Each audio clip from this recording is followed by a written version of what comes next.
The padlock on my barn had been replaced with an identical one, and the key I'd carried for 3 years no longer worked. My name is Callister, and during March of 2019, I experienced something at my off-grid property in northwestern Montana that fundamentally rewired how I understand vulnerability.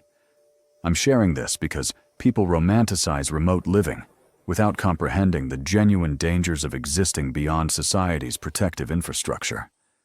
I had purchased 40 acres of forested land near the Canadian border in 2016.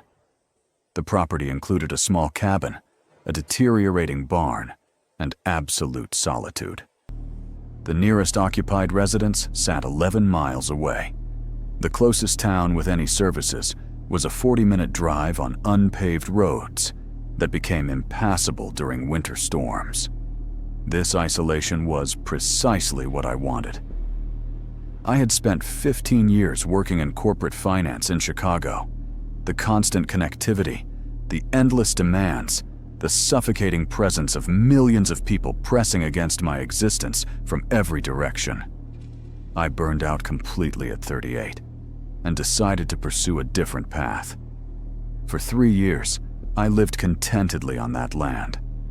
I installed solar panels for electricity. I dug a well for water.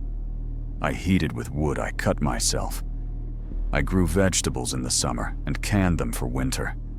I hunted deer and elk to fill my freezer. I became entirely self-sufficient, dependent on the outside world only for occasional supply runs every 6 to 8 weeks.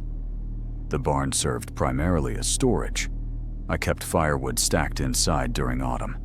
I stored my ATV there, old furniture that came with the property, tools I rarely needed.